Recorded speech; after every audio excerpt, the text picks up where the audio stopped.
God, take control in the name of Jesus. Holy Spirit, take control in the name of Jesus. Power from above, oh God, in the mighty name of Jesus. Lord, empower me to speak to your church in the name of Jesus. Speak through me, oh God, to your church, Lord, in the name of Jesus. That by myself, every one of us that are listening, those that are here, those that are online, every one of us will be blessed in the name of Jesus. Let our lives, oh God, take a new turn today in the name of Jesus. A new turn into your glory in the mighty name of Jesus. And our life will be an example of your power, of your blessings in the name of Jesus. That will be able to live a glorious life in you, Lord, in the name of Jesus. Thank you, Father, Lord. Father God Almighty, every power not of God, we bind them in the name of Jesus. Holy Spirit, take charge. Holy Ghost, take charge. Holy Spirit, take control in the name of Jesus. And even as we go into prayers after the word, I pray that Lord Almighty, give us the burden to pray in Jesus' name. Give us the burden to pray in Jesus' name. Give us the burden to pray in the name of Jesus. That shall be to your glory. Thank you, Father, Lord. For in Jesus' mighty name we have prayed. Amen. Amen. Amen. In Jesus' name. Praise the Lord. Hallelujah. Praise ye the Lord. Hallelujah. Praise the name of our Lord God Almighty. Hallelujah. May His name be praised forever in our lives in the name of Jesus. Amen. Hallelujah. Hallelujah. Hallelujah. Hallelujah. Hallelujah. Hallelujah. I want to congratulate you, and as I congratulate myself, that we are here. We are still alive. We escaped the bullet. People of God, I tell you, it is grace that we are here today, that we are alive. It is grace. Those that perished with the pandemic, those that died, we are not better than them. We are not holier than them. It is just the grace of God that kept us. So let's sing praises. Let's sing songs of joy, songs of victory in Him, because He gave us the opportunity and the grace. All glory be to the Lord in the name of Jesus. Hallelujah. Amen. Amen. Amen. Amen. Amen. Amen. Hallelujah. Hallelujah. Hallelujah. Hallelujah. Hallelujah. Hallelujah. Amen. Amen. Today, before we go into prayer,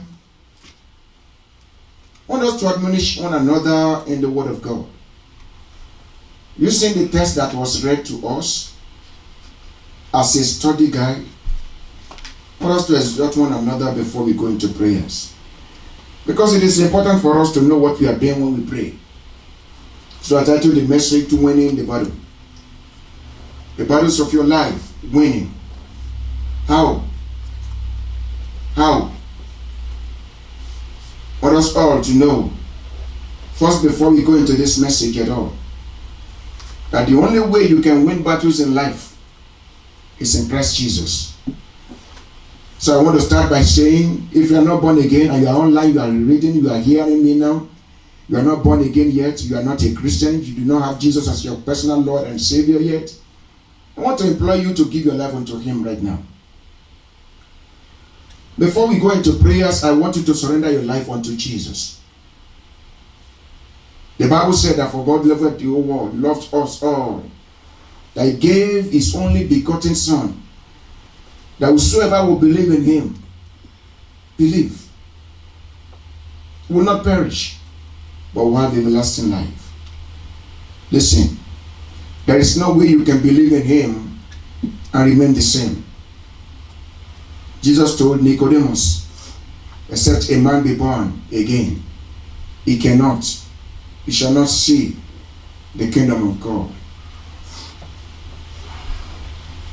There is no way you can be a partaker of the food that is meant for the children if you are a dog that remains outside. So I want you to become a child. I'm imploring you to please give your life unto Jesus. The battles of this world you cannot fight by yourself. The battles of the Lord, let Him fight it for you. So I implore you, brethren, as you are listening to me, as you are hearing me this day, surrender your life unto Jesus. Accept Him as your personal Lord and Savior. That is the modus operandi for this message today. That is the prerequisite for the message of today. That is the conditions that need to be met for us to be able to get into the message of today, winning the battle. Because you are not even on the line at all to win any battle in life if you are not a Christian, if you are not a child of God. If you are not a child of God, you are just an ordinary handkerchief in the pocket of the enemy. This is mine. I can use it to do anything I like. Clean, dust, throw away, trash, dash out, anything I want. I can do with it. It's mine. It's my property. It's my pocket. If you are not a Christian yet, if you are not a child of God yet, that is who you are in the hands of the enemy. So you are not in line at all to win any of the battles of your life. And there are too many battles in life to be fought and won.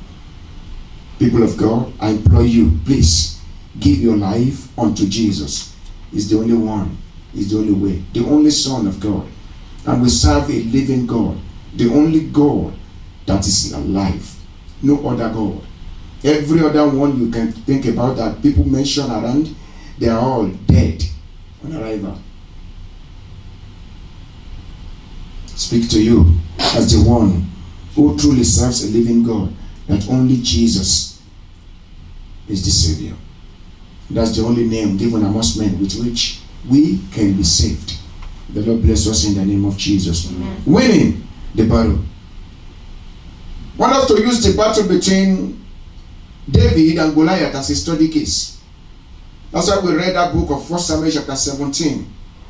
The whole of that chapter dealt with that scripture. As a matter of fact, it flows into the chapter 18, where the jealousy and the trouble started in the life of David. But that's not where we're going today. We want to talk about winning battles. Victory in the Lord. Victory in the Lord. When you understand the ways of the Lord, you understand how to fight your battle. In the book of Psalms 103, yes, Psalm 103 verse 7, the psalmist said something that is very, very crucial. Please, let's be friends with the Bible today, because we want to read the scriptures very quickly, because we have a short time for the word of God and we want us to move very, very, very fast. Psalm 103 verse 7, yes? He made known his ways unto He Moses. made known his ways unto who? Unto Moses. Unto Moses. His acts. Ways, hold on. Ways unto Moses. Ways of God made known unto Moses. And yes? His acts unto the children of God. Now, he made his acts known unto the children of God. Please be still. God bless you in the name of Jesus. People of God, we all know, me and you knows. Even God acknowledged and said that the children of Israel were stiff-necked people. Even though he had a lot of miracles in between them, all of them, and they saw it, yet it is only the acts that they know. No wonder people today, even in the church, they run after miracles, the acts. That's why we run after fake prophets, because we love the acts. And that's why we run after things that will change like abracadabra. Things that will just, people pour minerals and soft drinks. People tell you to drink Dettol. People may give you different stuffs. People tell you to go and eat grass. A man of God with the head of a human being. All of those nonsense. Because we love the acts. We prefer to have a relationship with creatures, not with the Creator. When you have a relationship with the Creator, not the creatures. When you have a relationship with the Creator, the creatures will bow before thee. So, the scripture said that he made his ways known unto Moses. His ways, the way he preferred things done. Who is he? A knowledge of him, a personal relationship with the Father, made known unto Moses. No wonder he was able to lead the naked people. No wonder he was able to fight those battles and win. When you have the relationship of the ways of the Father, you will know what it means to love him. Listen, the kingdom of God is not in the demonstration of words of mouth. What does Paul tell us in that book of 1 Corinthians chapter 2 verse 4? 1 Corinthians chapter 2 verse 4. But Paul the apostle was approaching, was addressing a particular issue. And the church then in chapter 2 of 1 Corinthians, verse 4, yes? And my speech My speech, and my preaching my preaching. was not with enticing words of man's It's wisdom, not about me to entice you or to get you to my side just by enticing you, yes? but in demonstration of the Spirit and of power. In demonstration of the Spirit and power. God bless you, man. That's what the kingdom of God is about. This kingdom of God is not about just you begin to follow after fake things. James chapter 4. Or that say 1 Corinthians chapter 4 verse 20. Yes. Chapter 4 verse 20. For the kingdom of God is not in word, The kingdom of God is not in word. but in power. In power. God bless you, man. When you know his ways, that's when the power goes to work for you. When you know his ways, not his acts. If you crave for miracles, where you will find miracles, too many miracles out there, does not make a difference. I laughed when I saw one woman who went from one televangelist to one televangelist to one blessing to one person, all of them doing the same miracle and same God healer in all of this. The same ailment that she had here was healed, take to this place, stage managed miracles. And you fall for it because you do not know the ways of the Lord. They come upon the pulpit and begin to preach nonsense, arrant nonsense, heresy, and you agree to it. You follow after it because you do not have the ways of God in you. The man that we are talking about here today, this man called David, has a personal knowledge of the word of the living God, has a personal knowledge, a personal relationship with the Father. His ways are known unto him. The kingdom of God is in demonstration of power through faith. Through faith, of course, you do know that you begin to testify to things you have not even seen at all as being existing, like as it is written in the book of Hebrews, chapter 11, verse 1. You do know that it's about you demonstrating the power of the living God. Listen, these things that you see today, Paul said they are only temporary things. 2 Corinthians 4 verse 18. He said they are only temporary things. They are not things that will be permanent. So, I want you to be careful what you see and what you believe. Be careful what you see and what you believe. When you focus on the creator and not the creature, you can be sure of victory. When you focus on the creator and not the creature, you can be sure of victory. Because listen, the word of God said in that book of 2 Corinthians 10 verse 4, it says our weapon of warfare, they are not carnal. They are not things you can see, but they are mighty through God to the pulling down of strongholds. Remember in Ephesians 6 verse 10, the Bible said that we do not wrestle against flesh and blood. So if you want to fight somebody, I've listened and I've heard from different people, they mentioned the name of it was Iyabola, Iyatiti. Since you've been calling fire down on people, how many people has died? And it's not the people that you have a battle with. The person you are, the thing you have a battle with is the spirit that is working in them. Your battle is not against Iyatiti, it's not against Iyabola. You go to somebody and they decide for you there's one short woman in your family, short and dark. Yes, you are from Africa. Why would the person not be black? What? That's no prophecy. Tell the person to shut up. Go back to God and renew your gift if you do have it at all. So it is not about what you see. It is about something that is operating in the spirit realm. The powers that be in the hierarchies of the terrible places of this world. Bible says spiritual wickedness in high places. Those are the things that you wage war against. That's why your weapon of warfare cannot be carnal. The Lord revealed to you that you have a problem with that somebody is trying to kill you in your dream, and you wake up, you are keeping malice with somebody, or you wake up and you begin to go to somebody to go and fight a physical battle. Really? That you are not a Christian, you are not even born again, you don't even know the word of God at all yet. It is not a physical battle, it is a spiritual battle. So I want us to take this case note, the study case, even one by one, and begin to look at what did David do. What did David do to win his own battle? If you go to that text that we read from verse 8, the text that we read, 1 Samuel.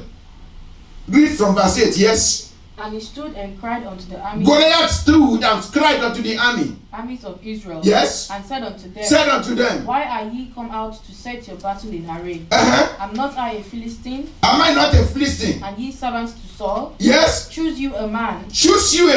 And let him come down to me. If he be able to fight with me. If he's able to fight with me. And to kill me. Then will we be your servants. Then the Philistines will be your servants, Israelites. Yes. But if I prevail against him and But kill if him, I do prevail against that person that you send your representative, if I prevail against him or her, then yes. Then shall ye be our servants. You Israelites will be servants to Philistines. Why?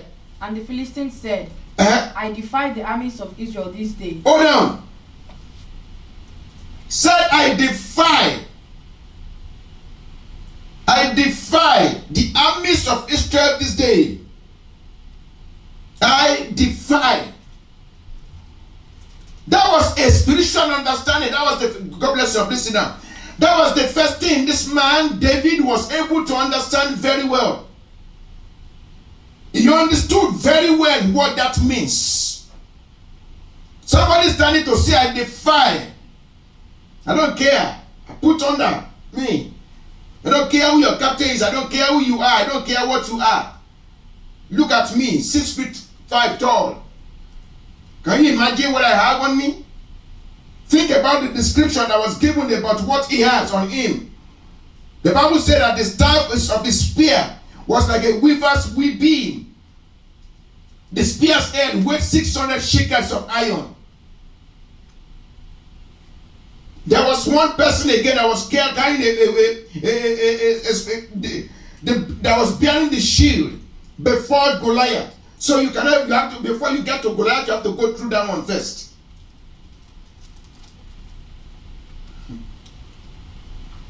He was dressed, ready.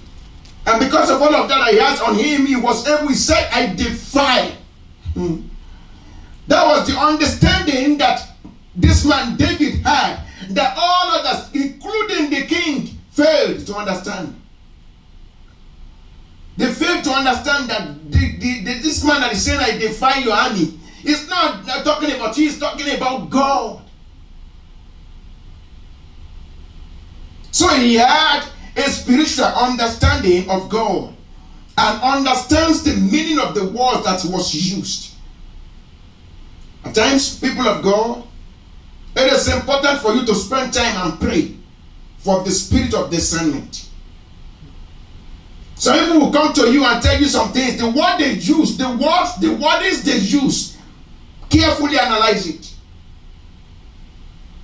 Look at the word that is coming out of their mouth and the body language that they have following it. Analyze it very well. It will help you in your battle. The response you give to such people matters a lot. How would they not trample upon you when you are the person that is so foolish? You don't even understand words. You just move like that. No, you've got to be able to pay attention. Quick to listen. Listen and listen attentively. Understand what is being said. This man understands it very well. That's the first weapon he had on him. Others failed, including the king. You would think the king would be wise enough to understand the words of a Philistine. No, he doesn't. Should he understand, he will be ready to die. He will be ready to die immediately. Should you understand that this man is saying that I defy your God?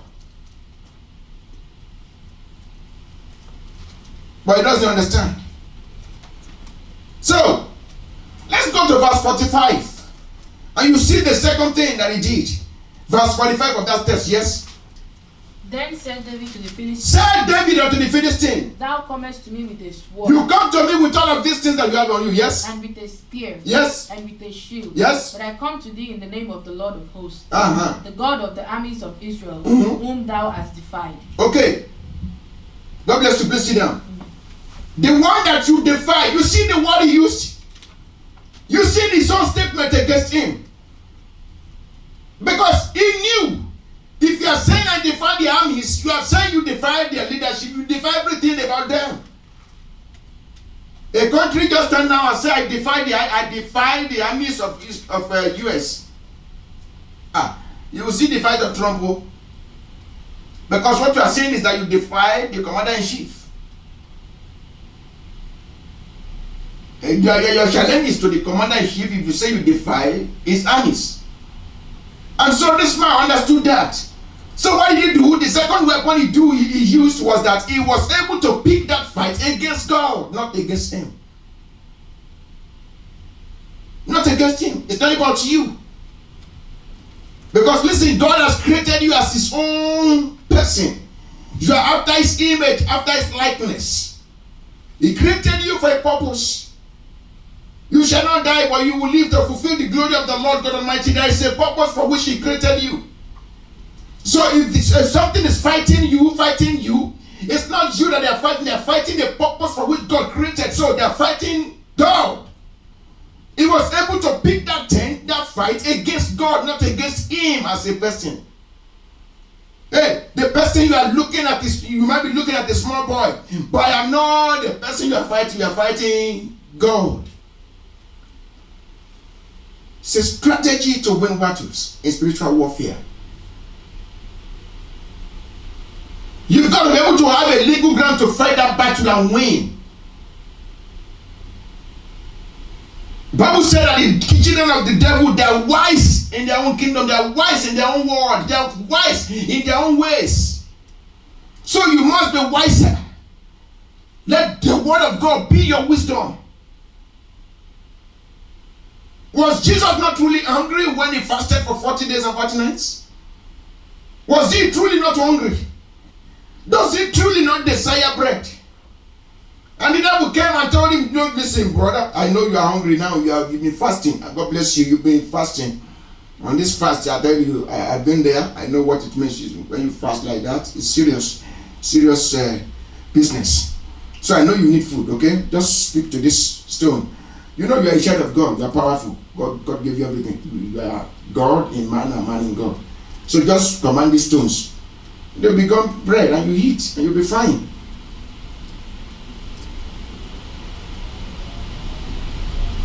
Jesus did not think about it.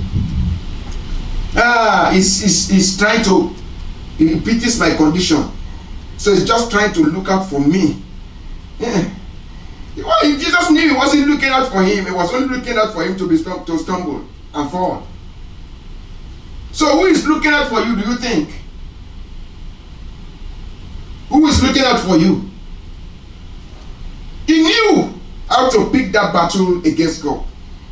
Number 3, weapon that he used. He did not disclose his confidence to man. Let's go to chapter 32. Because of my time, otherwise we'll have a lot of scriptures that we'll read, but I want us to be able to pray. I want us to pray. I really want us to pray today. You are praying. Brethren, your life must turn for good in Jesus' name. Hallelujah. Hallelujah. Hallelujah. Hallelujah. Hallelujah. Hallelujah. Amen.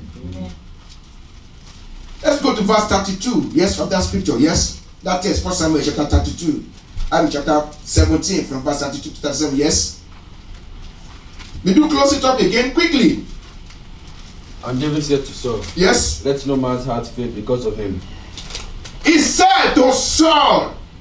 Now, this man David has had interactions with people. Before, it was the people that reported what he was saying in the ears of the king. They rehearsed all he has been saying before the king. And the king said, bring him to me. Now, this word that Yahweh is about to say, he did not say it before ordinary men. Because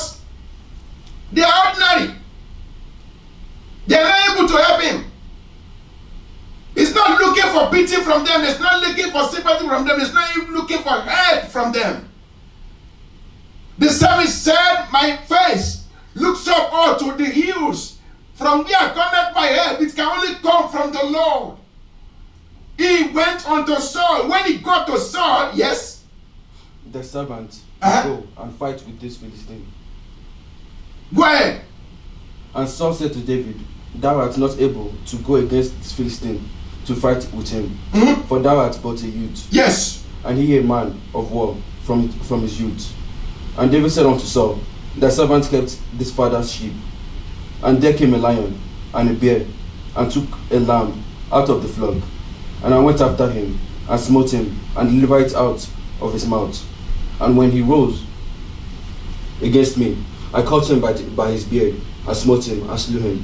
The servant slew both the lion and the bear. Okay, God bless you. Please sit down. So because of my time. So this man, David, understood very well that for a warrior who wants to win the battles of life, no loose talk before ordinary men. You don't brag before ordinary people. You don't reveal your secrets before ordinary people. You don't tell it all to ordinary people. He did not disclose his confidence or boasting unto man, but before the symbol of authority.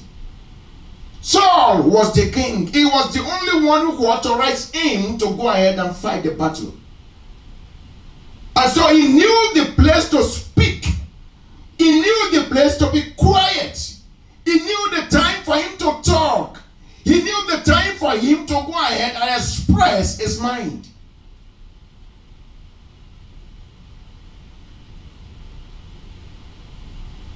That's not just talking before just ordinary men, no. Spoke of his confidence before the king who authorized him to fight. So, number 4. Because we read what was read in that book, from verse 33 downwards, you begin to read about from verse 35 actually. You begin to read from David. I was talking about how God delivered him from the hands of the lion and the bear. That was a testimony of his life. Let's go to the book of Revelation chapter 12 verse 11. Revelation chapter 12 verse 11. What did the Bible talk about? What did the Bible say about testimony? And they overcame him by the blood of the Lamb. And they overcame him by the blood of the Lamb and by the word of their testimony. And by the word of their testimony. And they loved not their lives unto the death. God bless you, man. Amen. 2 things. The blood of the Lamb, which is able to save and deliver. The blood of Jesus Christ. For there is no greater covenant that is given amongst men by which man shall be saved, but by the blood of the Lamb. And by the word of their testimony. Has God done anything in your life before? Do you even remember of his goodness, of his kindness and his love? Has there been any time God has showed up in your life and promoted you and saved you and delivered you and set you free? David was able to remember that God was with him when he fought the lion and fought the bear. That was the word of the testimony that was in his mouth. If God was able to do it then, and the scripture says our God is the same forever. So the same God who was able to save me and deliver me from the lions and bears is able to deliver me again today. This one that is bragging here because he's more than 6 foot tall will be like one of those. Will be like the lion. Will be like one of the bears that I have destroyed in the past. The word of your testimony. It is very important what you believe about you. What you confess about you. Do you think you will go into that battle and lose it? Even if you pray from now till tomorrow, if what is going on inside of you is saying, I can't win it, then you can't. Because you already lost the battle even before it started. Hello? Hello? Hi, sir. You already lost the battle before the war started at all. If you are not going into that battle with the knowledge and understanding that you already won the battle and the conviction that you already won the battle, that Hebrews chapter 11 verse 1 again, please somebody read for me. If you are going into that battle not equipped, not readily equipped, David said this one will be like one of those. One, that is the lion or the bear that I smote and destroyed earlier. Hebrews chapter 11 verse 1, yes? Now, faith is the substance of things. Now, listen to that word. The Bible says now. I love KJV. The Bible says now. Yes? Faith is the substance of Faith things hoped for. Is the substance of things that you hope for. The hope you have in going to this battle, in going to this prayer, is that God will deliver you, God will set you free. Is that your prayers will be answered. That is the hope that you have. Yes? The evidence of things not seen. Now, evidence of things not seen. Please sit down. Evidence of things not seen. Even though I have not fought this battle, even though I am yet to go into the battle, even though I am able to see the Goliath even right now, but what I am seeing is form. Evidence of things not seen. What I am looking at here, sir, King, what I am seeing here is victory. The Lord who delivered me from the bear, from the lion, is here. All I am able to see right now is my victory. If your conviction speaks true, you will win the battle.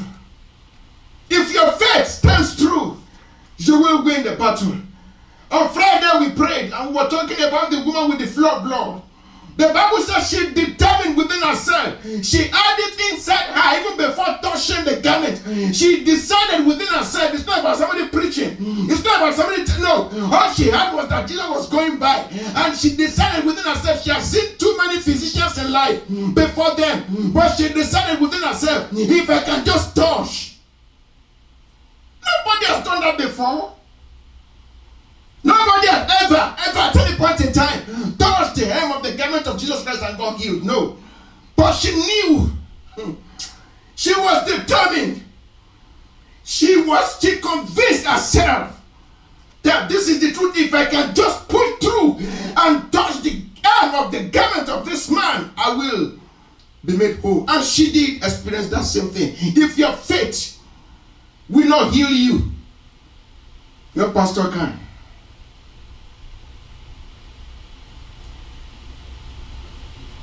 You can spend your year rolling in the front of the altar in the church. If your faith does not speak truth for you, you can make it true. Hannah has come to Shiloh year after year in, year out, year in, year. She will come even with sadness, with sorrow in her heart, in her mind, in her soul. She was so downtrodden. Yet one day she made a decision of faith. She didn't consult with the priest, no. She didn't go to Eli and tell him, sir, I have been looking for a child for a long time. I'm there in mockery with me. No, she went straight before the living God. Even when others are making merry and rejoicing, she spent time in prayer before the living God with faith. She made a vow unto the Lord. If you will give me a child, I'll dedicate the child back to you.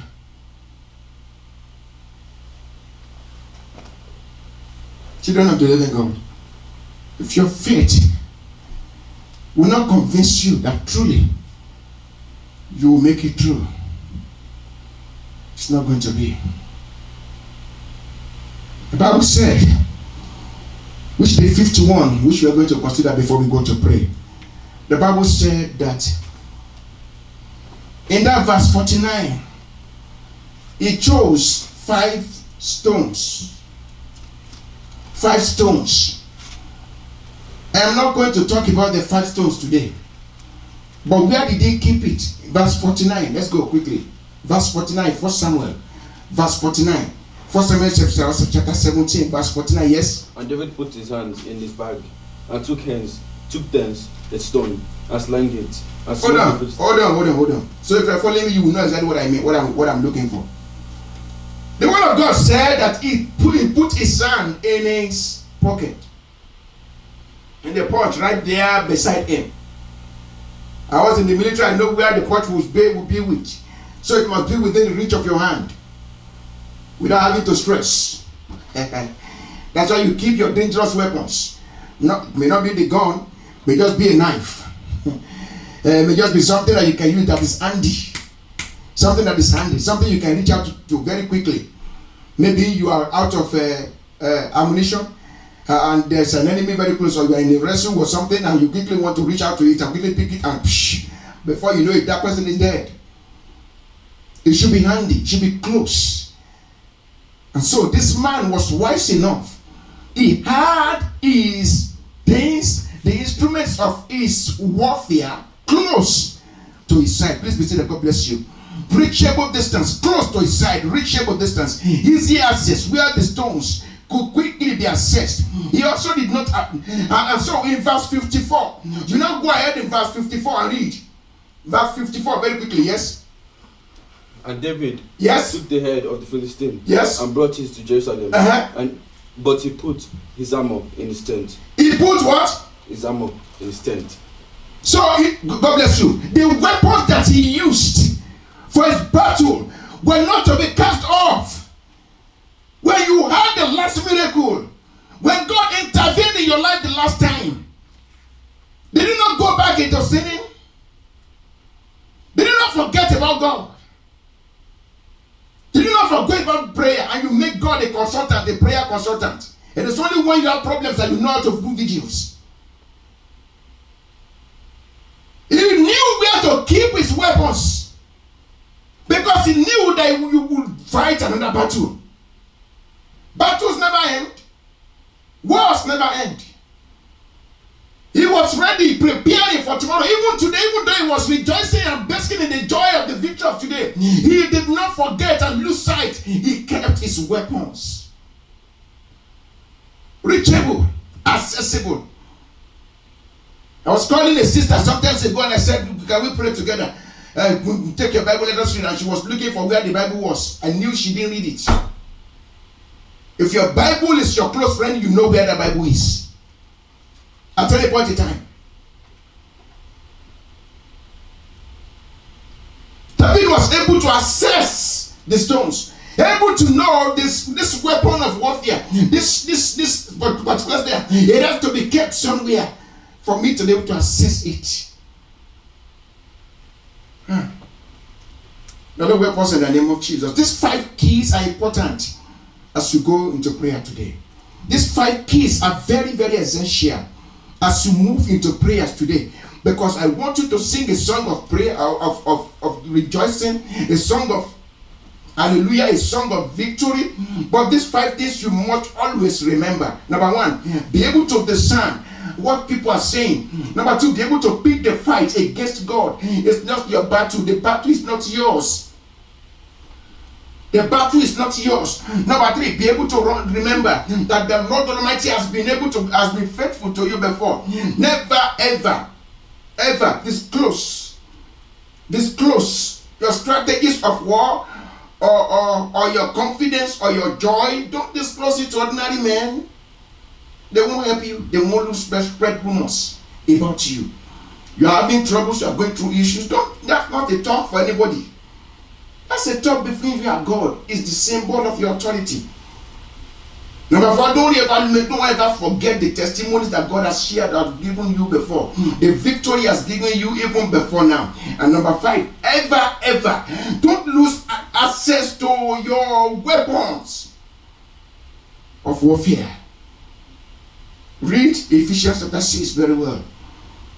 From verse 10 down, you'll begin to see the weapons of warfare as listed by Brother Paul. Breastplate of righteousness, all of that. You begin to see that things that are very important and essential. One of them is the sword of the Spirit, your Bible, that you must read carefully and examine every day. Let's stand on our feet. We want to pray. We want to pray. We want us to go before the living God and say, Father, has there been any way I have missed it before? Help me, O God Almighty, forgive me in the name of Jesus. Help me, Lord, to be able to pray today in the name of Jesus. Give me the burden to pray. Father, is there any way I've missed it before now? Forgive me, Lord God Almighty, restore me, and I pray. Give me the body to pray in the name of Jesus. Open your mouth and pray and talk to God. Lord, has there been any way I've missed it before now? David did not miss it. He understood what spiritual warfare means. And he knows how to calculatively do it and excel. Talk to the living God. Talk to the living God. Father God Almighty, give me grace for God. Give me burden to pray this day in the name of Jesus. Give me the burden to pray. I'm going to prayer for the next 30 minutes. Lord God Almighty, give me grace to pray in the name of Jesus. Grace to pray, grace to pray, grace to pray and excel in prayer. Give unto me, Lord, in the name of Jesus. Give unto me, Lord, in the mighty name of Jesus. Give me grace, burden to pray in the mighty name of Jesus Christ. Holy Spirit divine, take over my conditions now, take over my situation, that I will not think about anything other than victory in the name of Jesus.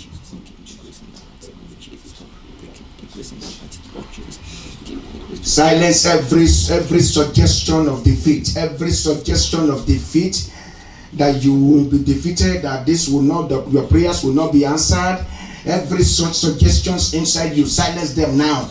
Silence them. Command that the Holy Spirit will silence such suggestions, such evil suggestions. David said that Goliath will be like one of those, like one of the bear or the lion that he has smoten before. Let's pray and talk to God. Every suggestion of the evil, Father, silence them now in me in the name of Jesus. Silence them, O God, in the mighty name of Jesus. Lord, silence them in the mighty name of Jesus.